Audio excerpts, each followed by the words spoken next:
उठ बेटा उठ, तेरी बहन का कॉल आया था। सुबह सुबह सास की चिल्लाने की आवाज़ से नीतू की नींद टूटी। विक्की विक्की, क्या सुबह सुबह सो रहा है? गाड़ी निकाल, रोमा के ससुराल चलना है। हड़बड़ाते हुए विक्की उठे। क्या हुआ माँ, सब ठीक तो है ना? रोमा के यहाँ खाक ठीक है, उसे आशीष ने थप्पड़ मारा है।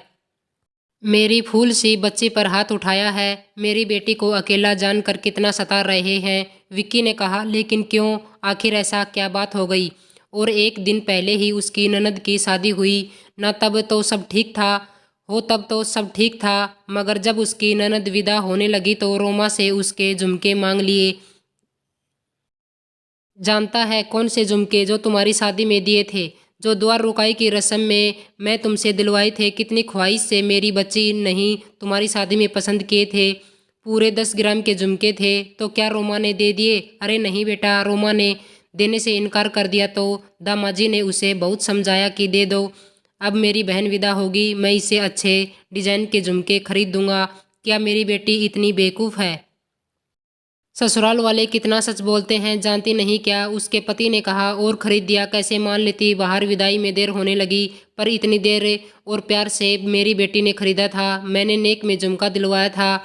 उस बात से नहीं देने पर दामाजी ने सास और घर के वालों के सामने थप्पड़ मारा और झुमका भी तोड़ दिया और फेंक दिया।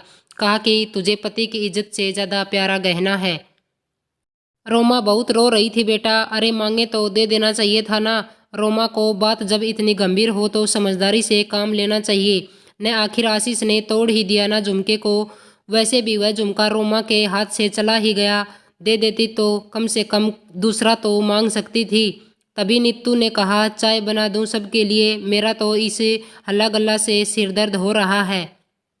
तभी उसकी सास ने कहा, तुझे चाय की पड़ी है और मेरी बेटी की यह स्थिति तुझे हल्ला गल्ला लग रही है।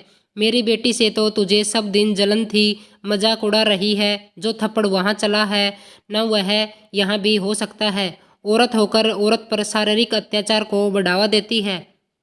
मैं एक बार आपके बेटे से थप्पड़ खा चुकी हूँ, नई शादी के बाद ही। अपनी लेने वाली बात पर अब और नहीं। बेटी को दामाद ने मारा तो बेटे को बचाने भेज रही हैं और उसी की पत्नी को धमका रही हैं। आपको शर्म नहीं आती? बहुत दोहरा व्यक्तित्व है आपका, बड़ा दर्द हो रहा है।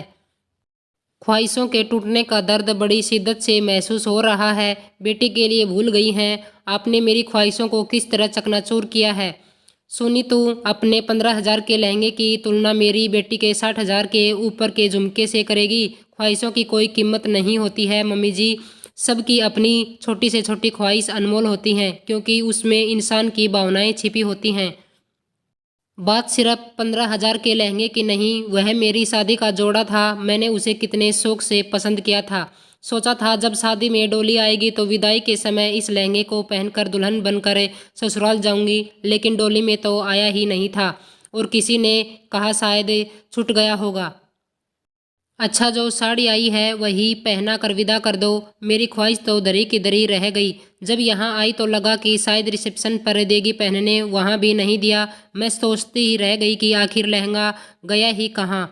अब उसे पहन कर दुल्हन नहीं बनूंगी तो कब बनूंगी? लेकिन जब मुझे 4 दिन पहले ब्याही गई रोमा उस लहंगे में मेरे रिसेप्शन में आई तो मुझे एक बार के लिए चक्कर सा आ गया। मुझे लगा शायद उसे भी इस डिजाइन का लहंगा चढ़ा होगा। मैं तो दुल्हन बनकर स्टेज पर बैठी थी। मैं तो रो भी नहीं पा रही थी, किसी से कुछ पूछ भी नहीं पा रही थी। रोमा खूब उस लहंगे में इठला रही थी और मेरा चेहरा उतरा हुआ था। उस दिन की दुल्हन मैं थी, लेकिन रोमा नए गहने और उस लहंगे में पार्टी की शान बनी हुई थी। उस समय मेरी ख्वाहिश कैसे चकनाचूर हुई, इसका जरा भी आभास आप माँ बेटी के चेहरे पर नहीं था। ऊपर से द्वार रुके की रस्म में भारी सा झुमका भी दिलवाया। माँ बेटी को किसी की शादी का जोड़ा, कोई ऐसी चिंता है क्या? जब मैंने पूछा तो आपने कहा उसके ससुराल वाले लहंगा लेकर नहीं आए थे। मेरी बेटी बिना लहंगा पहने विदा होती, क्या दे दिया मैंने उस वक्त वही सही लगा मुझे। मेरी बेटी टूटे अरमान के साथ विदा होती क्या? वह लहंगा तो मैं पसंद किया था, वह मेरा अरमान था, न कि आपकी बेटी का ख्वाहिश टूटने का इतना दर्द जब अपने सीने में महसूस हुआ तो वही दर्द बहू की ख्वाहिश टूटने का क्यों नहीं हुआ? क्यों मेरे लिए दूसरा लहंगा आपने नहीं खरीदा? नहीं सोचा कि बहू क्या सोचेगी जब मेरी बेटी को बहू पहना देखेगी? बहुत आसान यह आरोप बहू पर लगा देना कि तुम मेरी बेटी से जलती हो। हाँ, आशीष जी को हाथ नहीं उठाना चाहिए था। आपकी बेटी पर अपने कर्मों का फल तो भोगना ही पड़ता है। नीतू, मैं कहती हूँ चुप हो जा, नहीं तो क्या सासू माँ, अपनी रक्षा करना अब मुझे भी आता है और पति को अपनी हद में रखना भी सीख लिया है मैंने। अब नहीं, कैसा संस्कार दिया है अपनी बेटी को। मेरी ख्वाहिश तोड़कर अपनी बेटी की पूरी कर दी, लेकिन बेटी ने ससुराल में अपनी ख्वाहिश तोड़कर ननद की ख्वाहिश पूरी नहीं होने दी।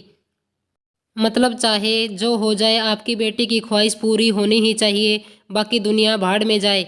मैं तो कहती हूँ आप जैसी सास ननद की सारी ख्वाहिश से चकनाचूर हो जाए मेरी बला से। जो दूसरों की ख्वाहिश तोड़ कर अपनी ख्वाहिश पूरी करते हैं उनका हाँ ऐसा ही होता है जैसा आपकी बेटी का हुआ। विकी, तू गाड़ी निकालेगा कि मैं ऑटो बुलाऊं? आज रोमा को समझदारी से काम लेना चाहिए था माँ, और ये अब उसके ससुराल का मामला है, आज ही जाना ठीक नहीं होगा। मैं फ़ोन पर पहले आशीष से बात करता हूँ, फिर जैसा होगा तो चलेंगे। बीवी की बात पर आता है सीधा, बहन को बचाने की जगह तो उसके पति से बात करेगा। मुझे तुमसे यह उम्मीद न थी। तभी नीतू विक्की से कहती है, ख्वाहिशों का टूटना और रिश्तों की शिकायतें अपनी जगह हैं, पहले अपनी बहन को बचाओ जाकर, बातें बाद में होगी, गलत सही का फैसला बाद में होगा। उसे सुरक्षित ले आओ घर और तब तक जाने ना देना जब तक आशीष दोबारा हाथ ना उठाने का वचन दे दे। बोलते हैं ना, आज जैसा करोगे कल वैसा ही मिलेगा, जैसी करनी वैसी भरनी। दोस्तों, आपको ये कहानी कैसी लगी कमेंट करके ज़रूर बताएं। वीडियो को लाइक करें, शेयर करें और चैनल को सब्सक्राइब करें।